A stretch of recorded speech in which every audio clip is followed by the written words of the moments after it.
Bien, mesdames et messieurs, bonsoir à tous et à toutes.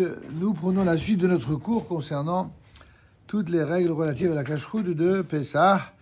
Nous en étions arrivés à la coutume ashkénaze interdisant les légumineuses.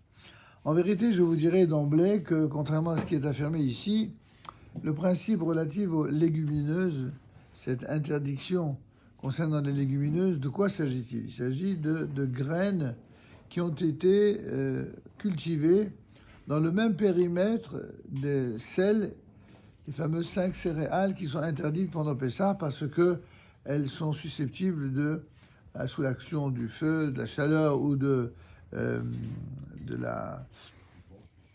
ou du froid, oui, en effet, de monter et de devenir chametz. Donc, bon, les 5 céréales, on les connaît, le blé, l'orge, l'épeautre, etc. Mais les autres, a priori, ne sont pas interdits. Donc certains les permettent, d'autres les permettent pas parce que, encore une fois, traditionnellement, ils sont cultivés dans le même endroit. Et puis il y a des usages qui sont vraiment à mi-chemin entre les deux. Parce qu'on dit habituellement que ce sont les Ashkénazim qui interdisent les kitniot et que les Sfaradim le permettent. C'est pas tout à fait exact. Parce que déjà le mot séfarade, qui est souvent utilisé aujourd'hui un petit peu à tort et à travers, il incarne un monde dont l'héritage de Halakha est très très riche de différences.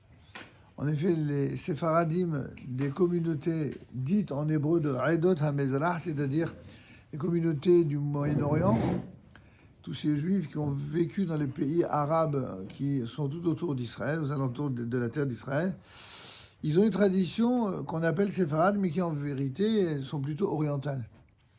Les communautés séfarades sont plutôt celles d'Espagne et d'Afrique du Nord, qui sont vraiment séfarades, c'est-à-dire qu'elles ont gardé un héritage des décisionnaires du monde d'Espagne et d'Afrique du Nord. Pourquoi d'Afrique du Nord? La Tunisie peut-être mise à part, qui ressemble plutôt aux communautés moyen-orientales, mais l'Algérie et le Maroc ont en général des traditions religieuses et des usages qui sont empruntés pour la plupart à l'héritage rabbinique d'Espagne. Et par exemple, les 3 plus grands maîtres d'Algérie provenaient eux-mêmes d'Espagne, qu'il s'agisse du Ribach, du Rajbas, mais également de tous leurs élèves, qu'il s'agisse des grands maîtres du Maroc. Toutes ces communautés ont donné des éclairages dans le monde de la halakha et des chidushim qui sont assez intéressants, qui affirment une originalité sur le plan de la tradition. Et c'est ce qui fait qu'il y a tellement de minhagim différents. Qu'est-ce que c'est le mot minhag en hébreu? Le mot minhag, on traduit habituellement par un usage. Alors, il est opportun d'affirmer ici que un des dictons les plus connus sur les minhagim, c'est Kol minhag Israël Torahi, que tout minhag du peuple d'Israël constitue en soi une Torah. Et contrairement à ceux qui ont une tendance à relativiser la valeur d'un minhag, un minhag, ça a une valeur très importante pour celui qui a grandi, qui a vécu là-dedans et qui l'a reçu en héritage. En général, ceux qui méprisent les minhagim sont ceux qui n'ont pas de passé religieux, tout simplement. Ce qu'on appelle les Baalei Teshuvah, ou même des gens qui se convertissent au judaïsme mais qui n'ont pas une tradition particulière à laquelle ils veulent bien se rattacher. Des fois, il en est pour qui, d'un point de vue affectif, leur tradition, elle est évidente pour eux. Par exemple, même si leur maman n'est pas juive, sinon ils ne seraient pas en conversion. Mais par exemple, leur père étant juif, si leur père est séfarade, alors ils auront une tendance à vouloir suivre les traditions séfarades. Si le père est ashkénaze, ils voudront suivre la tradition ashkénaze. Et puis d'autres, c'est en fonction de la tradition du rav avec lequel ils ont étudié, où ils ont reçu les principaux éléments et contenus de la Torah. Mais tout est en soi légitime. Il est tout aussi légitime de se reconnaître dans tel ou tel héritage. La question de savoir quelles sont les règles. Il y a des règles pour cela aussi. Donc, en ce qui concerne un juif qui est né de père et de mère juifs, en général, la tradition des usages, des halakhot familiales, doivent suivre toujours le minhag du père lorsqu'il s'agit des minhagim familiaux. lorsqu'il s'agit de minagim purement individuels, il arrive parfois que cela peut être le minag soit du chef de famille, du père, soit même de la mère qui elle-même suivra les traditions de ses pères. Il n'y a pas ce qu'on voit dans la société civile où on passe son temps à s'éventrer ou s'évertuer à savoir qui est le chef, et qui est-ce qui domine, qui c'est qui plus que l'autre. Ça, il n'y a pas de débat. Enfin, chez les gens sérieux dans la halakha, c'est pas comme ça que ça fonctionne. Dans la halakha, je l'ai déjà répété plusieurs fois pour les anciens, un père comme une mère sont aussi importants et indispensables l'un que l'autre. Chacun doit être exactement ce qu'il doit être d'après la halakha, et surtout, il ne doit pas chercher la place de l'autre. C'est très important. Maintenant, sur le plan de la halakha, justement, si la halakha a fixé des règles, c'est pour qu'ils ne se disputent pas. Imaginez qu'un homme, il étudie la Torah avec son rave. Et comme aujourd'hui, c'est devenu une mode, les femmes qui étudient la Torah avec son rave, une femme avec son rave, ou avec une rabbinite, c'est encore plus à la mode. Ah oui, mais ma rabbinite, elle m'a dit, et mon rave, il m'a dit, ça veut dire que les rabbinites qui sont là pour veiller à une unité au sein du couple, ça va donner quoi? Ça va donner une dispute au sein du couple à cause de la Torah. C'est tout le contraire de la vocation de la Torah. Il n'y a pas mon rave et mon rave, c'est quoi ça? On peut avoir chacun un rave en ce qui concerne l'étude, en ce qui concerne l'enrichissement culturel de la Torah, bien sûr. Mais en ce qui concerne la halakha, ça ne marche pas, cette histoire de dire mon rave et mon rave.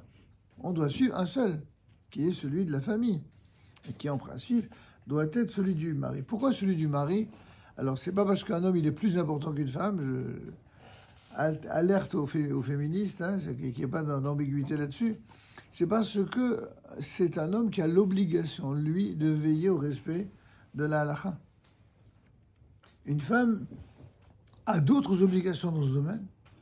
Par exemple, dans le domaine de certaines traditions purement, parfois culinaires, et surtout dans le domaine de l'intimité conjugale, une femme, elle peut très bien avoir des usages familiaux qui sont propres aux mères de la famille, à la grand-mère. Et bon, Marie ne va pas commencer à se mêler de ça. C'est un cas, par exemple, où évidemment, au nom du respect de l'intimité et de la sensibilité de son épouse, alors elle fera ce qui est en usage vous comprenez. Mais dans tous les cas de figure, l'autorité hiérarchique d'une famille, ça doit être le père de famille, ce qui ne signifie pas qu'il ne doit pas y avoir de communication et discussion. Pour nous, un rave, que ce soit le rave d'une communauté, d'une yeshiva ou même le rave d'une famille, c'est pas un dictateur. C'est quelqu'un qui assume une fonction et qui doit être le plus exemplaire dans la manière d'assumer cette fonction. Alors, c'est quoi l'exemplarité?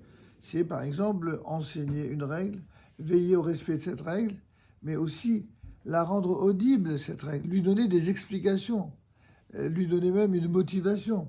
Tout ça, c'est l'intelligence de la Torah et de son étude. En ce qui concerne le minag, vous avez parfois, j'ai entendu ça souvent quand j'étais un peu plus jeune, notamment chez ceux qui n'ont pas de passé religieux, qui vous disent par cœur un mot qu'ils ont entendu un jour, que l'on prête au Rav Frida, que d'autres prêtent avant le Rav Frida au Rav Lari, le fameux Arizal, Rav Yitzhak Luria, un des plus grands kabbalistes de sa fête, selon lequel Minhag, c'est les mêmes lettres que Gehinam. Gehinam, vous savez, c'est la GN. GN, c'est-à-dire ce que les chrétiens appellent l'enfer. Gehinam. Et donc, effectivement, les mêmes lettres du mot Minhag, c'est Gehinam. Maintenant, quand quelqu'un est un arrogant ou quelqu'un qui n'a pas du tout de culture religieuse, quand il utilise ce mot-là, que Minhag, c'est les mêmes lettres que Gehinam, c'est pour cracher sur ceux qui ont un passé religieux et qui ont un héritage. Donc c'est pas très intelligent, c'est pas respectueux et c'est surtout tout simplement faux. Par contre, lorsque effectivement le Harizal a parlé de cela, en disant que Minhag c'est les mêmes lettres que Gehinam, dans quel cas il a dit ça?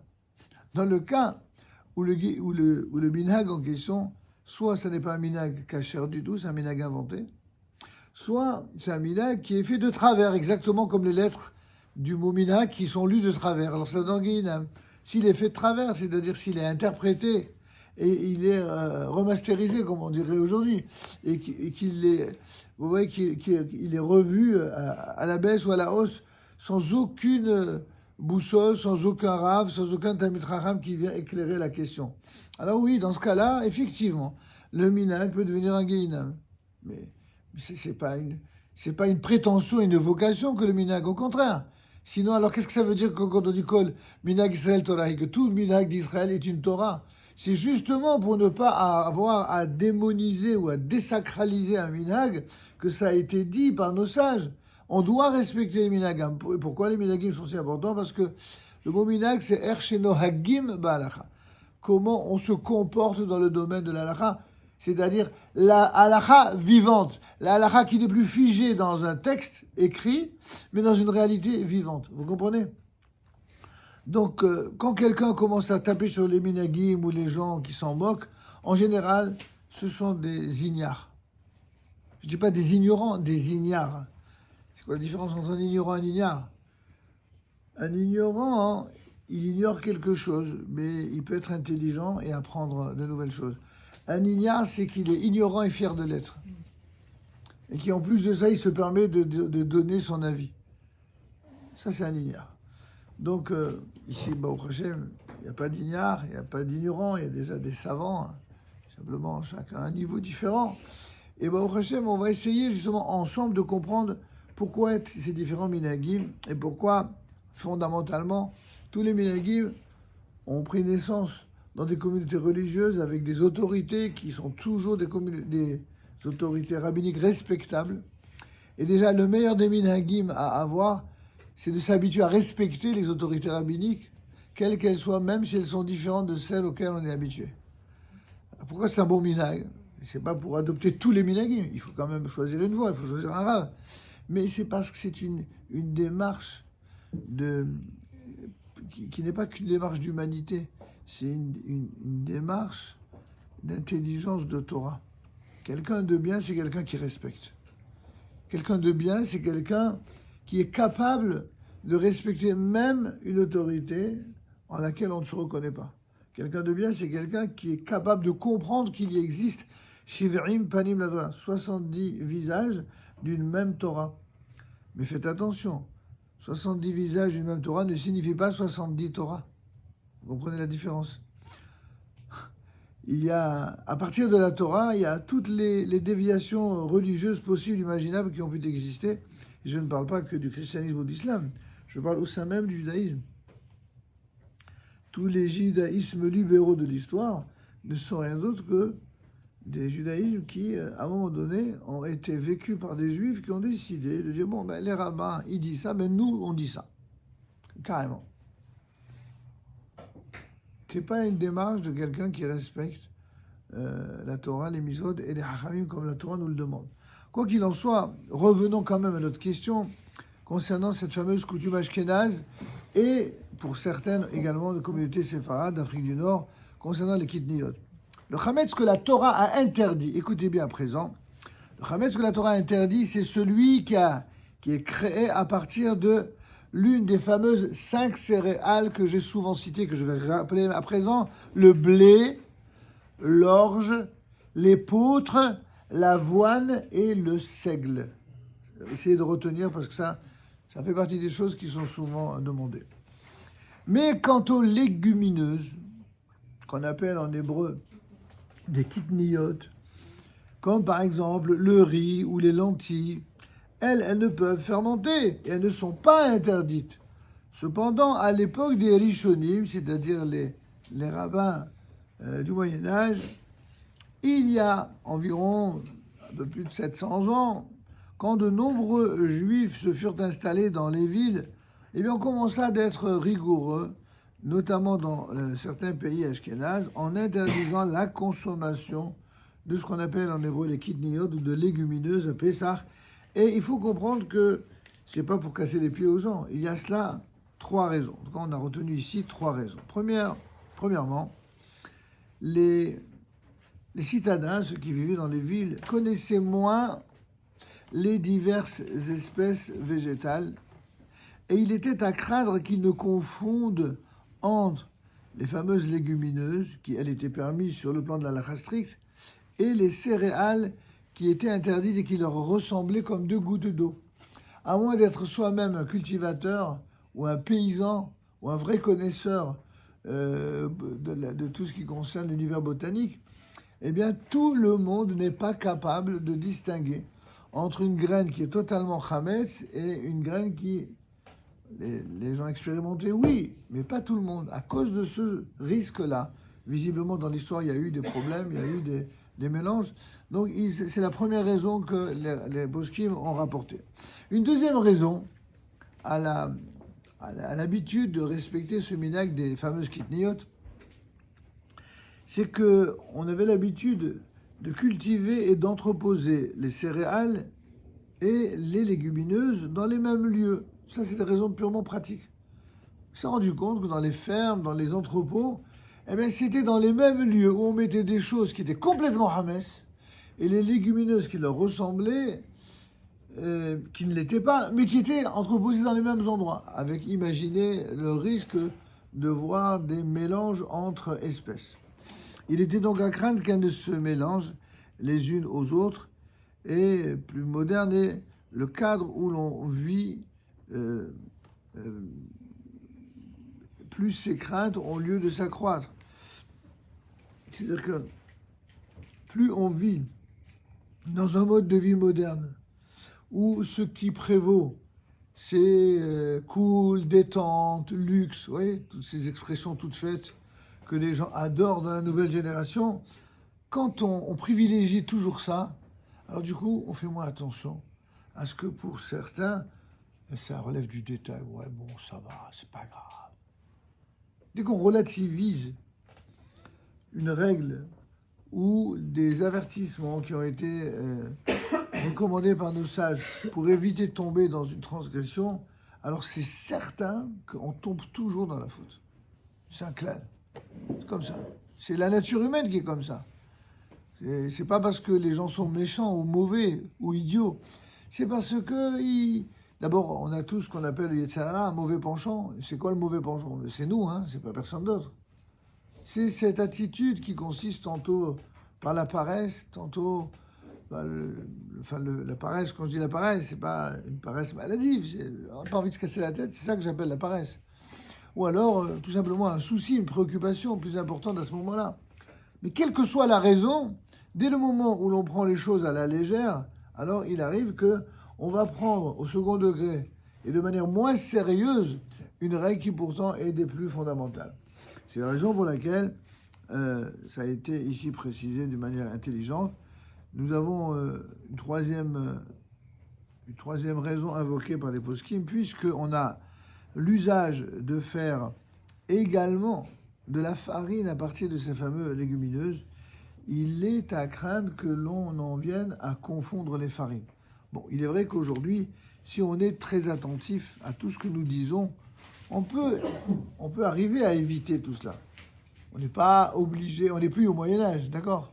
On peut dire qu'aujourd'hui, bon, ça va, faut pas exagérer. Aujourd'hui, vous pouvez prendre votre paquet de riz avec en plus une étiquette Kasher Lebessa. Oui, aujourd'hui, vous avez pratiquement tout en Kasher Lebessa. Des fois, c'est même ça relève presque du délire. Vous avez en Israël et même dans certains magasins Kasher à Paris, vous avez des pâtes Kasher Lebessa. Nous, ça nous fait rire parce que quand on pense que pour Pessah, on mangeait très bien, mais bon, pour vraiment se mettre dans l'ambiance de Pessah, on n'aurait jamais, ne serait-ce que pour ne pas créer d'ambiguïté psychologique, on n'aurait jamais eu l'idée de penser à faire des gâteaux qui ressemblent trait pour trait aux gâteaux classiques de Kasher le Pessah, comme le Hametz. Et on a beau nous dire que c'est pas la même recette, mais ils ressemblent, c'est incroyable. Vous avez des baba au rhum Kasher le Pessah. Quand vous voyez la tranche, excusez-moi, je me suis laissé aller, quand vous voyez la tête d'un baba au rhum, et on a beau vous dire qu'il est pas Hametz, vous n'êtes pas convaincu quand même. Hein? Ensuite, quand on vous sort des pâtes Kasher le Pessah, quand on vous sort des pizzas Kasher le Pessah, et j'en passe, là on est un peu dans... Enfin, pour ceux qui, comme moi, ont atteint un certain âge, une génération avec une certaine expérience, on n'a pas beaucoup de sympathie pour cette façon de vivre le Pessah. On a l'impression que c'est que de la mise en scène, quoi. Et alors, oui, c'est vrai que techniquement, si en plus ils bénéficient d'une cache-route, techniquement ils sont cachés. Il n'y a pas la fameuse espèce. Alors regardez, on est passé d'une extrême à une autre. On va faire attention aux kitniyot. Pourquoi? Parce que il y a un risque, etc. Et puis après, on balance tout et on permet tout. Ça devient, vous voyez, donc il y a une question de logique. Bon, cette dimension-là, on en parlera plus tard. On va reparler. Alors face à cela, il y a un certain nombre de séfarades, notamment du Moyen-Orient, comme je vous l'ai expliqué, les communautés du Moyen-Orient qui ont coutume de consommer des légumineuses à Pessah. Pour les Sfaradim d'Afrique du Nord, notamment Algérie, Maroc, eux, il y en a qui le consomment, il y en a qui ne le consomment pas. Là aussi, c'est chacun selon ses minhag. En plus, c'est marrant parce que les minhagim ne sont même pas liés à tout ce qu'on vient de dire, parfois, à savoir des légumineuses qui sont cultivées dans le voisinage d'eux, mais simplement à cause du nom. Par exemple, les pois chiches, ils ne sont pas du tout cultivés dans un endroit où il y a du Hametz. Et pourtant, vous verrez peu de communautés où les gens mangent des pois chiches, surtout pas en Afrique du Nord, parce que le pois chiche, en arabe, c'est exact, c'est comme le hummus. C'est la même racine que Hametz. Alors pour cette seule raison, ils ne mangeaient pas. Et effectivement, on ne mange pas de pois chiches. Bon, c'est ça. Mais peu importe. Quelle que soit la raison, l'idée c'est quoi? C'est de dire que tout ce qu'on fait de manière symbolique, il y a des gens, vous savez, ils veulent tellement être rationnels qu'ils regardent toujours avec beaucoup de condescendance tous ces usages en disant ouais, bon, tu vois pas, c'est pas Hametz, c'est pas. Et ils n'ont rien compris. Justement parce qu'ils ne raisonnent pas avec leur âme, mais sûrement uniquement avec leur intellect qui est limité, alors ils arrivent à de telles démonstrations et conclusions. Ils ne comprennent pas que là où certains rabbins ou certaines communautés ont pris l'habitude de s'imposer quelques restrictions, sans non plus tomber dans la folie des restrictions, mais quelques restrictions, quelques barrières, c'est parce que cela produit un effet psychologique sur la personne qui du coup se met à réfléchir sur le sens de tout ça. Pourquoi? Comme je vous l'avais dit, si vous vous souvenez la semaine dernière, pourquoi la chose la plus sacrée qui est le pain, au point que si tombe par terre, on le ramasse et on l'embrasse même, s'il est propre bien sûr, et qu'on n'a pas le droit de le jeter. Le pain, on n'a le droit de jeter que le pain qui est usé, abîmé, souillé par un mauvais jus. Ou alors s'il est sec et immangeable. Sinon, le pain qu'on ne veut pas, soit on le laisse pour après pour le manger, soit on le donne aux pigeons. Mais on ne le jette pas, c'est interdit. Pourquoi? Parce que c'est sacré. Pourquoi la chose la plus sacrée devient la chose la plus interdite pendant les 7 jours de Pessah en Israël ou 8 jours en route Saares? Parce que pendant cette période-là, on est justement dans une symbolique essentielle, consistant à provoquer en nous une réflexion sur comment faire l'apprentissage de la véritable liberté. Quel rapport? Je vais vous dire tout de suite. Être libre, c'est être capable de ne pas succomber à une pulsion qui vient du cœur, du corps, des sensations, de tout ce qui est sensoriel, et se hisser à un niveau qui est celui de l'âme. Vous allez me dire tout ça, c'est des beaux mots, mais dans la réalité, ça veut dire quoi? C'est très simple. Dans la réalité, c'est que, voilà, je vois un gâteau magnifique, il est super beau, waouh, j'ai envie de le manger. Ce gâteau-là, il est Hametz, donc je ne le mange pas. Mais non, je vois exactement le même gâteau Kasher le Pessah, mais qui me rappelle le bon gâteau Hametz que je mange. Alors celui qui ne voit les choses que d'un point de vue purement rationnel, il va dire, non, il n'y a pas de Hametz, donc je le mange. L'autre, pourquoi? Comme je vous l'ai dit tout à l'heure, on a une sorte de réserve par rapport à cette manière de faire. Parce qu'on a l'impression que finalement, tout ce qui a été fait, dit et dicté par nos sages pour le Hametz, c'est pour nous faire comprendre que pendant une semaine, on doit garder une distance par rapport au Hametz et par rapport à tout ce qui nous rappelle le Hametz. Pourquoi tu vas te donner tellement de mal pour te donner l'illusion que tu vas prendre quelque chose qui est exactement comme le Hametz habituel? Mais c'est quoi ça? C'est tout le contraire du sens du brûlage du Hametz. On brille le Hametz pour couper court à toutes ces pulsions ridicules et insaisissables et parfois incontrôlables. Et là, on se dit, bah, c'est bon, là, tu vois pas.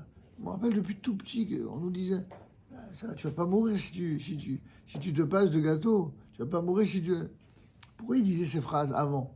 Parce que ils apprenaient à relativiser l'état de dépendance maladif auquel on a habitué les sociétés consuméristes à outrance, dans lesquelles nous vivons aujourd'hui, et où on vous bourre le crâne à coups de publicité, mais alors en quantité astronomique, pour vous faire croire que si vous achetez pas le dernier cri de telle chose, ou si vous ne consommez pas de tel ou tel produit, alors ça y est, la vie ne vaut plus la peine d'être vécue. Mais c'est quoi? C'est bon, des fois chez les mains, quoi, c'est pas possible. Il faut de temps en temps garder une certaine réserve. En tout cas, revenons à notre sujet. J'ai une question sur le riz. Le riz, on l'a cité, oui, il fait partie de ces légumineuses que dans certaines communautés, c'est même pas une question, c'est presque une obligation pour eux d'en manger. Les Tunisiens, par exemple, c'est une raison, dit-on, historique, où il y a une année où c'est la seule chose qui restait à manger. Ah oui, c'est ce que je sais pas si c'était vrai. Oui. Enfin, j'ai pas vécu cette réalité. Mais il y a tellement de rabbinim tunisiens et de juifs tunisiens pieux qui nous l'ont rapporté. Donc, je me doute que ça n'a pas été inventé. Il y a aussi des raisons purement circonstancielles, historiques, où c'était ça qui permettait... Et comme effectivement sur le plan de ce qu'on appelle Rikala des Dina, c'est-à-dire la stricte halakha, il n'y a pas d'interdiction de manger du riz. Donc ils ont dit, alors on mange. Alors, du coup, quand quelqu'un vous dit que quelque chose est permis, waouh, c'est une victoire. C'est une victoire. C'est permis, alors on va s'éclater. Bon, c'est... D'accord, celui qui a envie de manger du riz parce qu'il a l'impression qu'en mangeant du riz, il passe mieux Pessah, comme on dit en anglais, psarto, que bien lui fasse. Mais d'autres n'ont pas cet usage de prendre du riz. Bon, c'est presque un détail.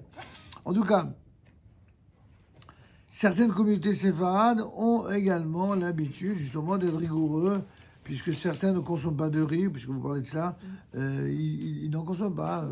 Par exemple, en Algérie ou au Maroc, ils n'ont pas l'habitude de manger du riz. Mais bon, si ça arrive, ils ne vont pas en mourir, ils ne vont pas en faire une affaire d'État. Mais c'est aussi le cas de la communauté de Smyrne en Turquie. Donc au Maroc, nombreux sont ceux qui ne mangeaient pas de riz à Pessah, ni même d'autres espèces de légumineuses sèches. Alors le Rav qui cite le Maroc, c'est parce qu'en fait, les seuls qui connaissent, c'est les rabbins marocains. Mais moi qui connais les rabbins algériens et leurs ouvrages, je peux vous dire que c'était exactement la même chose en Algérie. Et en l'occurrence, il est bon, comme le conclut très bien le Rav ici, il est bon que chacun perpétue la coutume de ses ancêtres. Et quand le mari et la femme sont originaires de communautés différentes, l'usage est de suivre les coutumes du mari. Même à ceux qui ont coutume de ne pas manger de légumineuses, des fameuses kitniyot, il est permis d'en garder chez soi pendant Pessah, puisqu'ils sont pas Hametz. Donc à la limite, s'il vous reste du riz à la maison, qui n'a pas été consommé, et qui n'est évidemment pas mélangé à autre chose, vous l'avez à la maison, vous n'êtes pas obligé de le vendre. Quand pour ceux qui ont l'habitude de vendre le Hametz pendant Pessah, je dis pour ceux parce que j'avais déjà expliqué lors d'un précédent cours que nous n'avons pas l'usage, nous, de vendre le Hametz au Pessah. On s'arrange à ce qu'il n'y ait pas de Hametz du tout. Si quelqu'un a une grosse quantité, vraiment, alors ok, c'est pour ce quelqu'un-là que les sages ont mis sur pied cette autorisation de vendre du Hametz. Pour évidemment ne pas qu'il y ait une perte considérable sur le plan financier, ou alors des personnes qui sont tellement pauvres que même un demi-paquet de pâtes, pour eux, c'est beaucoup. Dans ce cas-là, ils l'enferment dans une garage ou dans une chambre ou même dans un buffet, ils le condamnent et ils le vendent. Ok. Ou alors des personnes âgées qui sont tellement âgées et tellement seules que même pour faire des courses, c'est difficile. Vous voyez, donc c'est pour des cas extrêmes. Mais quelqu'un qui, grâce à Dieu, il est jeune, en bonne santé, il n'est pas à ça près, il lui reste quoi, un demi-paquet de pâtes et un bol de riz, qu'il a qu'à le donner à la femme de ménage ou à un voisin avec lequel il s'entend, au lieu de commencer à faire des bouts de papier. C'est tout. C'est uniquement pour les grosses quantités, ceux qui risqueraient de faire ce qu'on appelle une perte d'argent considérable. Alors à ce moment-là, c'est fait pour eux la vente du Hametz. En tout état de cause, celui qui a chez lui des produits qui ne sont pas Hametz, mais simplement ils n'ont pas l'estampille du Kasher, les Pessah. Alors ces choses-là, on n'a pas l'habitude de les consommer pendant Pessah, mais on peut les garder. Chez soi, on les met dans un buffet ou dans un coin de la cuisine, et on n'y touche pas. Vézéo. On fait ça, on met ça à côté de la vaisselle, par exemple, de Hametz, qui n'a pas besoin d'être vendu, qui ne doit pas être vendu d'ailleurs, et pour les raisons qu'on avait déjà expliquées, parce que si on vend la vaisselle Hametz pendant Pessah, alors une fois qu'on va la racheter, puisque entre-temps, elle a appartenu à un autre propriétaire non juif, donc il faut le retremper au mikvé. Vous avez tout faux, vous avez tout perdu. Enfin, tout perdu non, mais c'est tout recommencer, c'est pas... Imaginez une batterie de cuisine entière, c'est pas évident. Donc autant vous décidez, vous condamnez, après avoir évidemment nettoyé à fond votre vaisselle, vous condamnez, vous fermez, et vous reprenez ça après Pessah. Pour les besoins d'un malade, évidemment, la règle est encore plus indulgente, puisque ceux-là même qui d'ordinaire sont rigoureux pour les kitnéotes, pour ces fameuses légumineuses, eh bien, ils seront autorisés à manger des légumineuses en raison de leur état de santé. De même, il est permis de nourrir les bébés de préparation à base de légumineuses quand ils en ont besoin. D'ailleurs, souvent dans les cache-routes modernes, ils vous disent kasher les Pessah les ochle kitniot. C'est kasher pour Pessah pour ceux qui mangent des légumineuses. Vous verrez souvent cette mention. Est-ce que c'est clair maintenant? Vous savez tout sur les légumineuses? Alors on passe à autre chose.